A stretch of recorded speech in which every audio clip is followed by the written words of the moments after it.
Good morning मेरे प्यारे छात्रों। आज हम विषय हिंदी इसमें आत्मकथ्य यह पोएम पढ़ने जा रहे हैं जिसके कवि हैं जयशंकर प्रसाद जी। तो आइए छात्रों, सबसे पहले हम जयशंकर प्रसाद जी के बारे में छोटा सा परिचय जानेंगे। इनका जन्म सन 1889 में वाराणसी में हुआ।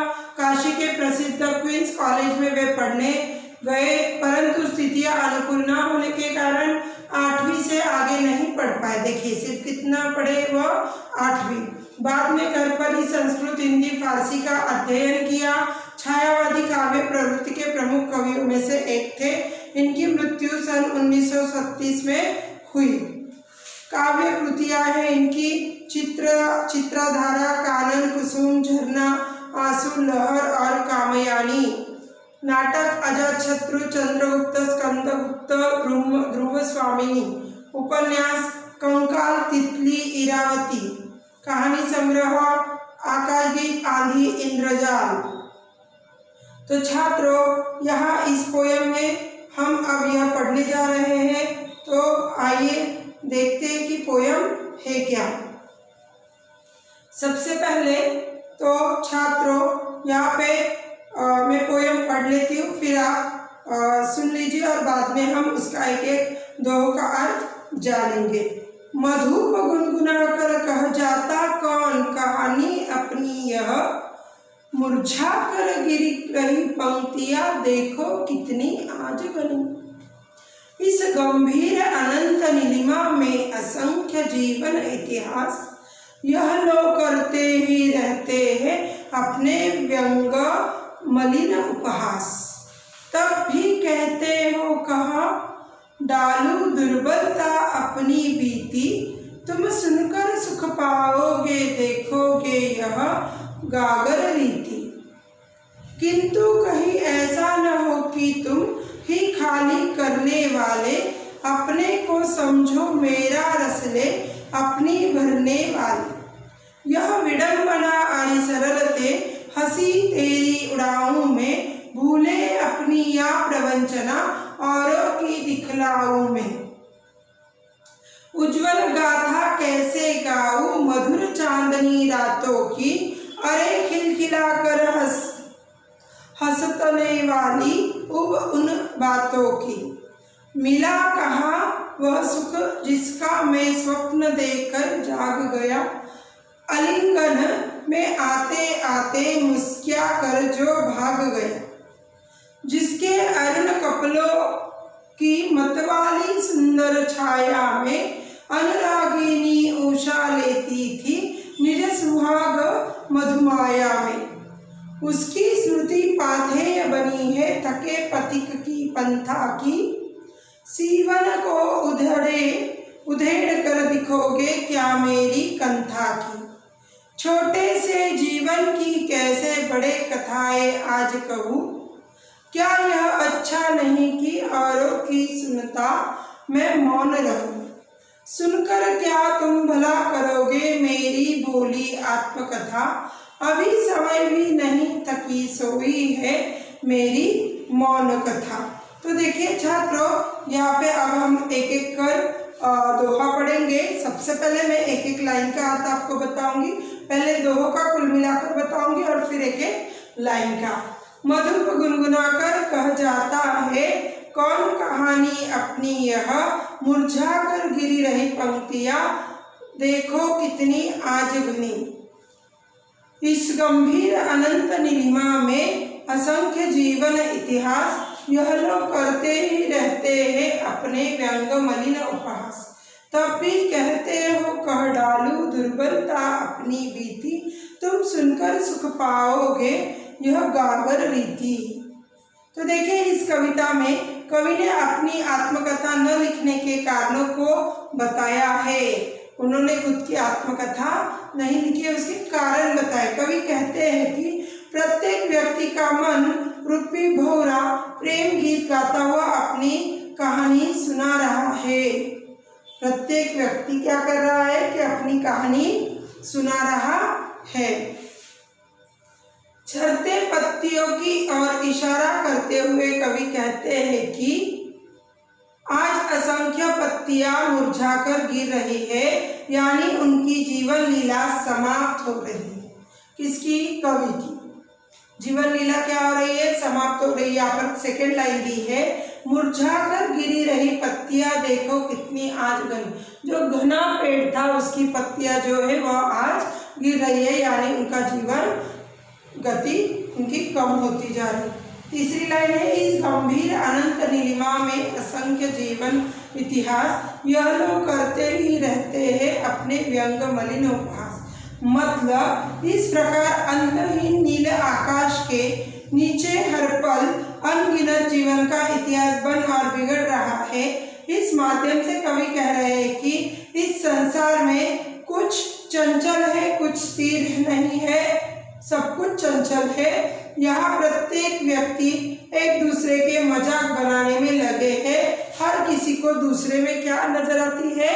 कमी नजर आती है। यहाँ पे बोला है ना, अपने व्यंग मलिन उपहास, मतलब हर व्यक्ति को एक दूसरे व्यक्ति में कमी नजर आती है और वह उसका क्या बनाते हैं? मजाक बनाते हैं। आखिरी दो लाइनें उस दोहे में, तब भी कहते हैं वो कहाँ डालूं दुर्बलता भी अपनी बीती, तुम सुनकर सुख पाओगे देखोगे यह गागर रीति। मतलब गागर रीति मतलब खाली घड़ा। यहाँ पे बोला गया है कि कवि कहता है कि अपनी कोई कमी नहीं कहता, यह जानते हुए तुम मेरी आत्मकथा जानना चाहते हो। कवि कहता है कि यदि वह उन पर बीती हुई कहानी वह सुनाते हैं तो लोग उससे लोगों को आनंद तो मिलेगा, परंतु साथ ही यह भी देखेंगे कि कवि का जीवन सुख और प्रसन्नता से बिल्कुल खाली था, बिल्कुल खाली घड़ा था। मतलब कवि तो बहुत बड़े हैं, उनकी आत्मकथा जानने के लिए लोग भी बेताब हैं, लोगों को भी अच्छा लगेगा। लेकिन लोग जब यह जानेंगे कि कवि का जो जीवन है वह बिल्कुल खाली सा है, खाली घड़े के माफिक है, तो लोग हंसेंगे, उसका मजाक बनाएंगे, इसलिए वो अपनी आत्मकथा नहीं बताना चाहते। किंतु कहीं ऐसा न हो कि तुम ही खाली करने वाले अपने को समझो मेरा रसले अपनी भरने वाले। देखो यहाँ पे कवि कहते हैं कि उनका जीवन स्वप्न के समान एक छलवा रहा है। उनका खुद का जीवन कैसे रहा है? एक छलवा रहा है, मतलब बहुत सारे दुख उनके जीवन में आए होंगे। जीवन में जो कुछ वो पाना चाहते थे वह सब उनके पास आकर भी दूर हो गया और फिर यह उनके जीवन की विडंबना है। वे इतनी इन कमजोरियों का बखान कर जग हंसाई नहीं कर सकते। यह विडंबना आरी सरलते हंसी तेरी उड़ाऊ में, और वे अपने छले जाने की कहानी नहीं सुनाना चाहते। जिस प्रकार सपने में व्यक्ति को अपने मन की इच्छित वस्तु मिल जाने से वह प्रसन्न हो जाता है, उसी प्रकार कवि के जीवन भी एक बार प्रेम आया था, परंतु वह स्वप्न की भांति टूट गया।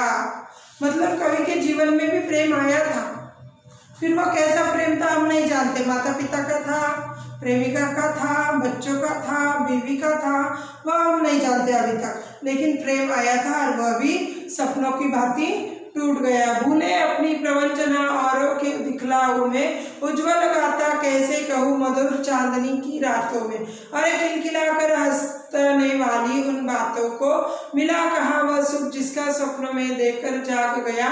आलिंगन में आते आते मुस्किया कर जो भाग गया। वह जो स्वप्न था, प्रेम भरा स्वप्न था, मेरा प्यार था, जो मैंने देखा था, वह स्वप्न की भांति मुस्कुराकर क्या होगा? मुस्कियाता मतलब मुस्कुराकर वह मुझसे दूर हो गया। सारी आकांक्षाएं मिथ्या बनकर रह गई, चूंकि वह सुख स्पर्श का पाते पाते वंचित रह गया। इसलिए कवि कहते हैं कि मेरे अनुभव के साल से अपने जीवन का घड़ा भरने जा रहे हो, तो मैं अपनी उज्जवल गाथा, जीवन गाथाएं कैसे सुना सकता हूँ। जिसके अरुण कंपोलों की मतवाली सुंदर छाया में अनुरागिनी उषा लेती थी निज सुहाग मधुमाया में। उसकी स्मृति पाथेय बनी थके पथिक की पंथा की, उसकी सीवन को उधेड़ कर देखोगे क्या मेरी कथा की। छोटे से जीवन की कैसे बड़े कथाएं आज कहूँ, क्या यह अच्छा नहीं कि औरों की सुनता मैं मौन रहूं। सुनकर क्या तुम भला करोगे मेरी भोली आत्मकथा।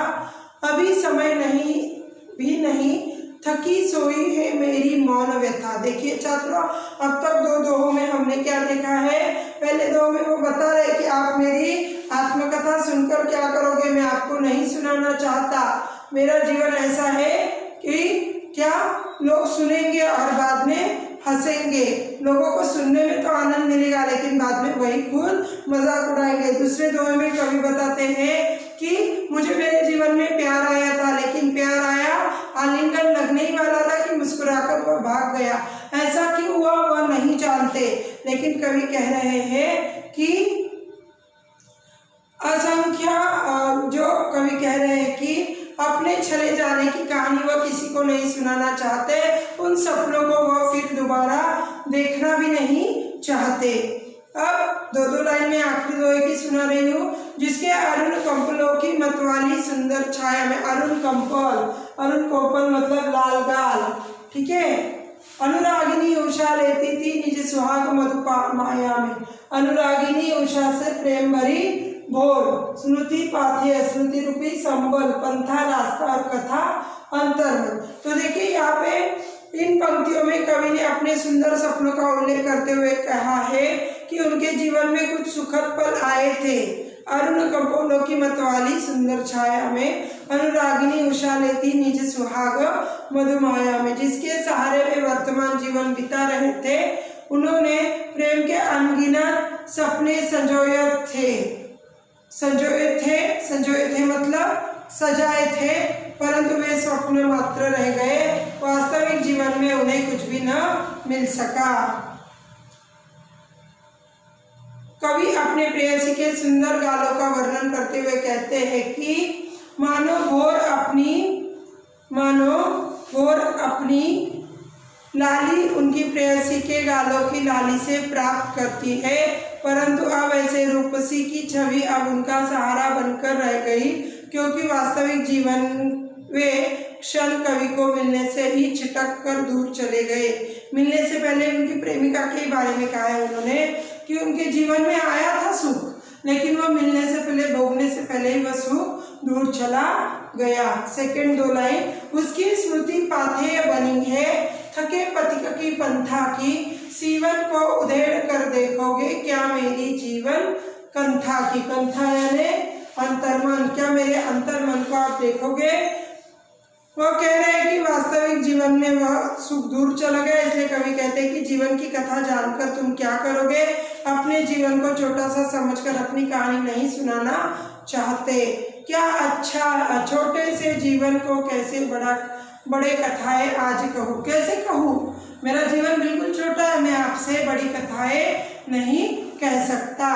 और क्या यह अच्छा नहीं कि औरों की सुनता मैं मौन रहूं। सुनकर क्या तुम भला करोगी मेरी बोली आत्मकथा।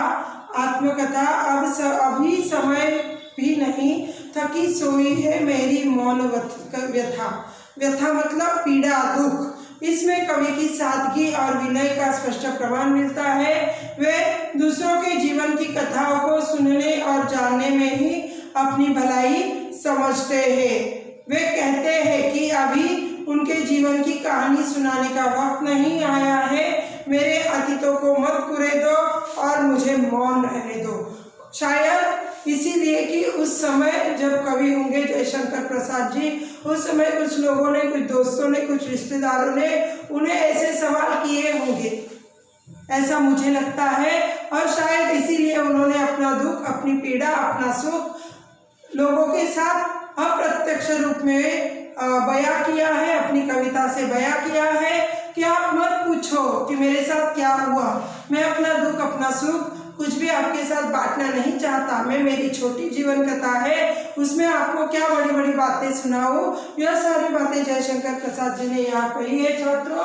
बहुत ही सुंदर तरीके से ये प्रेम भरी उनकी आत्मकथा थी। जो आज हमने यहाँ पर सीखी है। इसमें बहुत सारे हार्ड वर्ड्स, डिक्टेशन वर्ड्स आए हुए हैं जो आपको नोट डाउन करने हैं, क्योंकि अगर आप नोट डाउन नहीं करोगे तो आपको वह जो वर्ड्स है वह बिल्कुल ही हार्ड जाएंगे।